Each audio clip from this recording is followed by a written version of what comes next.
Maxime. Salut Samuel, ça va bien? Ça va toi? Bien, bienvenue chez Ubisoft Montréal. Merci. C'est vraiment un plaisir. Ben oui, pareillement. Bon, ben écoute, je t'amène avec moi. Allons-y.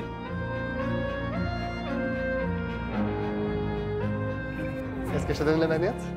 Je vais te laisser jouer, je pense. Ok, c'est bon. Pour cette fois-ci, ça va comment? Voilà, je pense. Allons-y.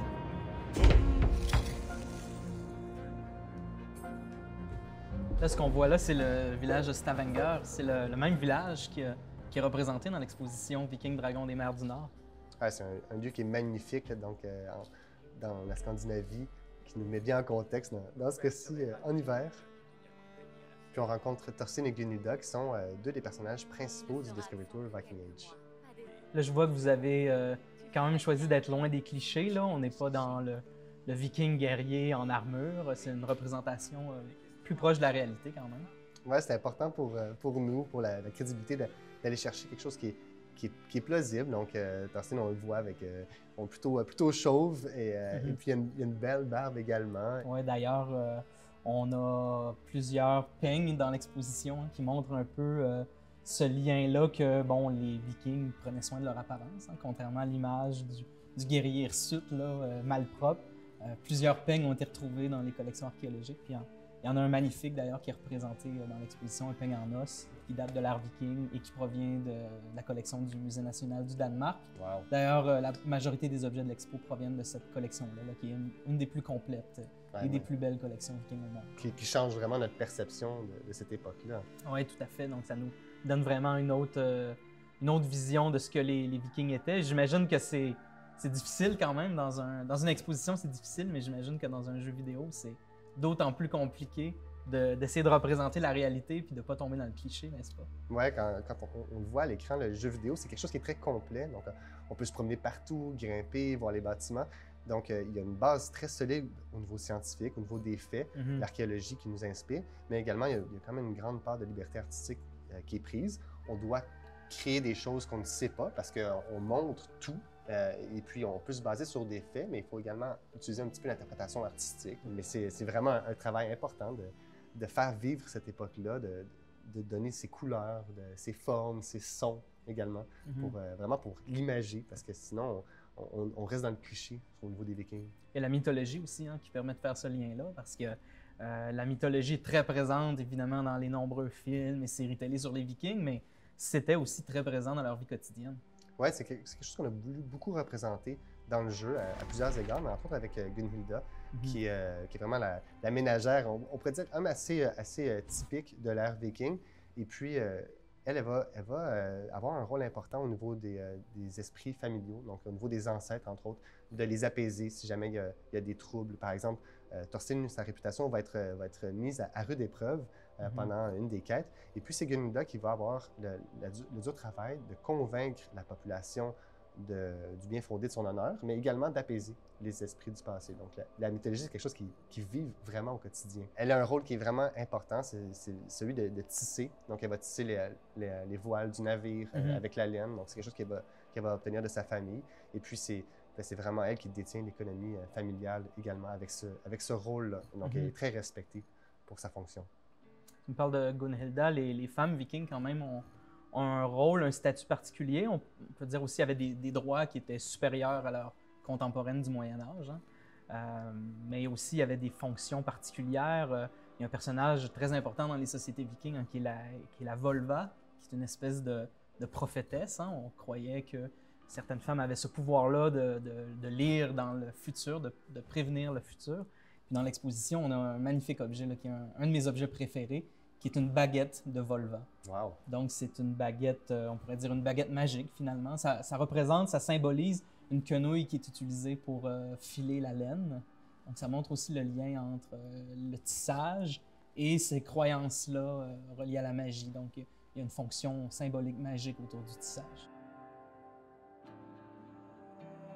Voilà la baguette de Volva. Ah, wow! C'est vraiment impressionnant.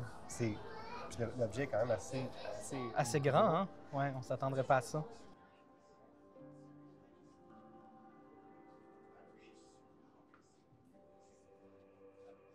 C'est magnifique. Ce lien-là entre les croyances qu'on a, la magie et le tissage aussi, qui est évidemment une fonction qui est réservée aux femmes.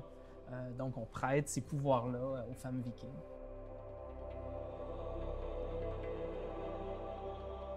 Il y a les anneaux d'allégeance aussi, hein, qui sont des objets importants. Je pense on le voit aussi dans le Discovery Tour. Oui, c'est ça. Thorstein, lui, va développer une relation spéciale avec son chef de guerre, donc qui va devenir le roi Harald à la belle chevelure. Et puis, il va lui remettre éventuellement une rune avec un anneau d'allégeance qui symbolise autant la puissance du lien entre le chef et Thorstein, mais également l'aspect magique de la rune qui va protéger Thorstein dans ses aventures et qui démontre le sceau royal qui l'accompagne. Oui. Il y a plusieurs de ces objets-là, les anneaux d'allégeance, qui sont découverts dans des contextes archéologiques. On en a plusieurs dans l'exposition, en or ou en argent, mais il y en a un en particulier là, qui est présenté, qui est magnifique, qui est en or. Donc, tu as dit que ça avait une fonction symbolique de marquer une alliance, mais c'est une façon aussi, évidemment, de montrer sa richesse, hein, de porter sur soi sa richesse, de l'exposer.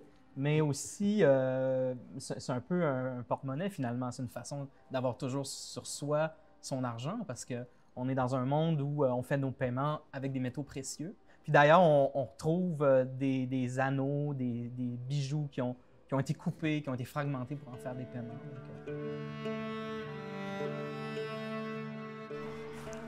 Les fameux bracelets qui sont sectionnés, qui servent à faire des paiements.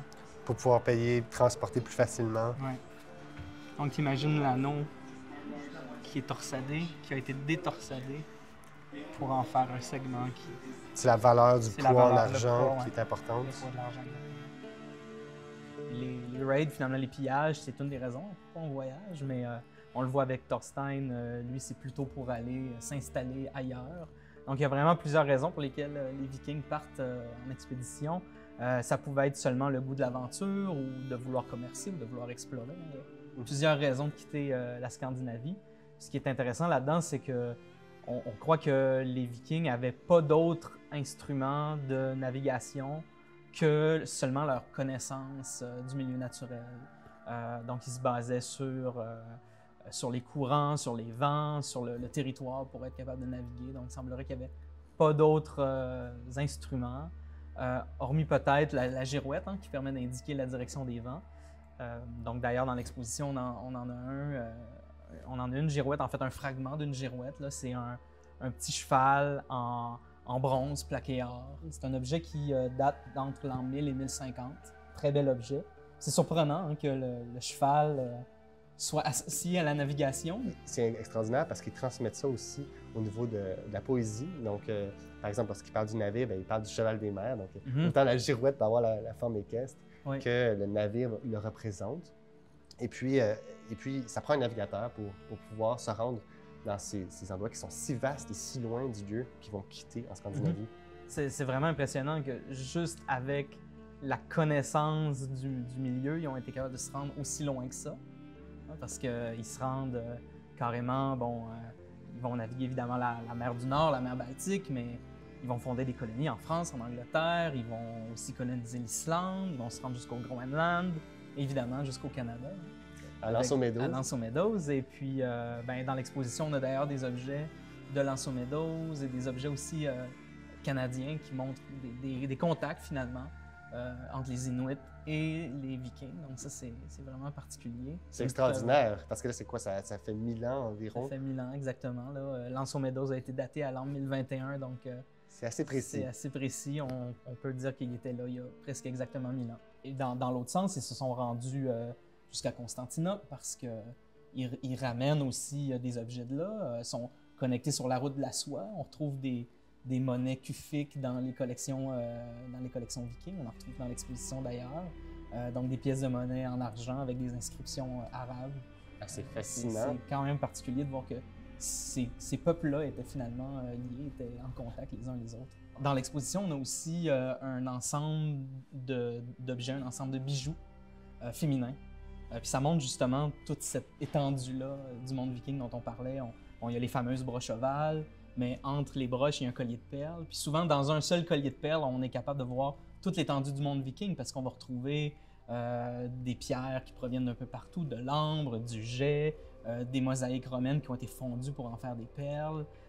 Les femmes vont aussi suspendre à ce collier-là des pièces de monnaie, des dirhams qui vont percer ou qui vont placer une suspension. Donc, la pièce de monnaie devient un bijou, devient une façon de montrer qu'on a voyagé jusque-là, ou on a accès à ces routes commerciales-là. Exactement. Donc, ça a un peu montrer sa richesse, mais montrer comment le monde est étendu. Et connecté au final. Oui.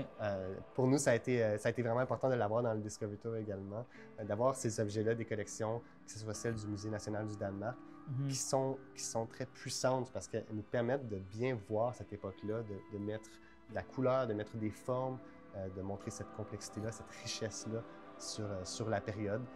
Puis dans le cas du Discovery Tour, bien, on peut les voir à nouveau une fois qu'on a visité l'exposition. Donc, on peut renforcer nos connaissances, puis approfondir nos connaissances scientifiques, et puis défaire aussi les visions parfois ironiques qu'on peut avoir de la période sur les Vikings. Donc, vraiment, c'est à l'avant-plan de l'éducation, autant au niveau de l'exposition sur les Vikings à Pointe-à-Calière que ce qu'on peut retrouver au niveau du Discovery Tour Viking Age. Oui, tout à fait. Puis ça a été important aussi pour nous, à Pointe-à-Calière, d'avoir ce partenariat-là avec Ubisoft parce qu'il existe tellement peu d'images contemporaines à l'ère viking. Donc, c'est difficile de se représenter de quoi il avait l'air, de quoi avait l'air leur monde.